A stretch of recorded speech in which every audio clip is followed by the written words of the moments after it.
The early 1990s was a golden era for R&B. It was the age of New Jack Swing, a time when powerhouse church-bred vocals collided with heavy hip-hop beats, creating a sound that defined an entire generation. Amidst industry giants like Boyz II Men, Jodeci, and New Edition, a group of teenagers from Waco, Texas, emerged from out of nowhere to claim their spot at the top of the Billboard charts.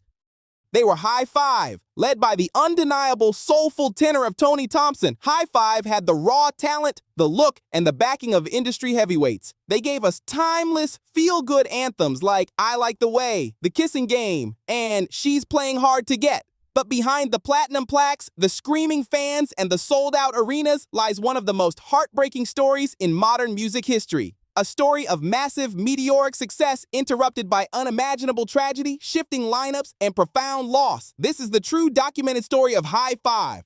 Our story begins in 1989 in Waco, Texas. Tony Thompson, who had been singing in local church choirs since he was 8 years old, possessed a voice that sounded remarkably mature and seasoned for his age. Local talent scouts recognized his potential early on. Soon, he formed a vocal trio with his childhood friend Russell Neal and Oklahoma native Toriano Easley.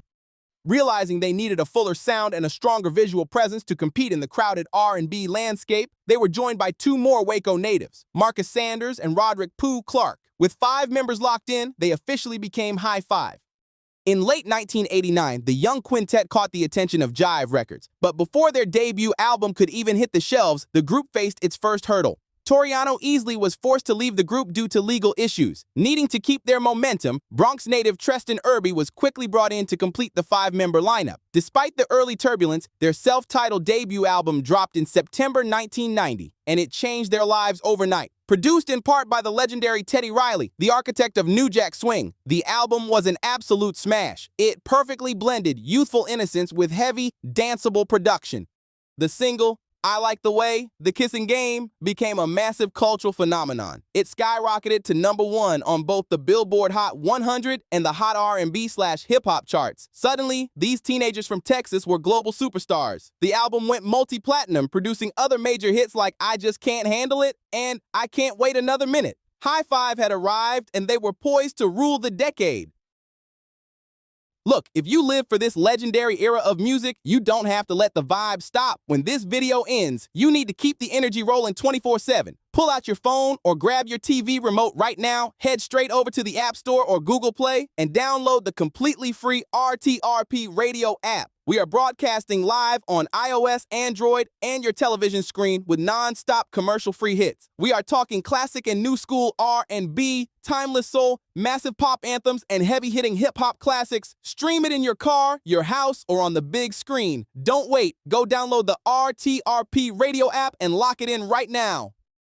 In 1992, Hi-5 returned with their sophomore album, Keep It Going On. The album proved they weren't just one-hit wonders, spawning the top 5 pop hit She's Playing Hard to Get and the R. Kelly-penned Quality Time. They were touring the country, living the dream that every young artist chases. But just as they were solidifying their place in R&B royalty, tragedy struck. In late 1992, shortly after the release of their second album, the group was involved in a horrific car accident. The crash was devastating. Roderick Pooh Clark, a founding member and beloved brother to the group, was left paralyzed from the chest down. The accident forever changed the trajectory of Hi-5. The emotional and physical toll on the group was immense, creating a shadow over their massive success. They tried to push forward, releasing their third album, Faithful, in 1993, which featured the hit Never Should Have Let You Go. But the dynamic had fundamentally shifted. The music industry was changing, transitioning away from New Jack Swing into a harder-edged era of hip-hop soul. Simultaneously, internal struggles over management and record labels began tearing them apart. A pending deal with Giant Records caused a massive rift, with the label showing more interest in grooming Tony Thompson as a solo artist than supporting the group as a whole. By 1994, overwhelmed by the shifting industry, label disputes, and the lingering trauma of the accident, Hi-5 officially disbanded. With the group dissolved, Tony Thompson focused his energy on a solo career. In 1995, he released his debut solo album, Sexational. He scored a minor hit with the single, I Wanna Love Like That, reminding everyone of the incredible, distinct vocal talent he possessed. He later spent a brief stint signed to Sean Diddy Combs' Bad Boy Records, though major mainstream solo success eluded him. But Tony never gave up on the legacy of Hi-5.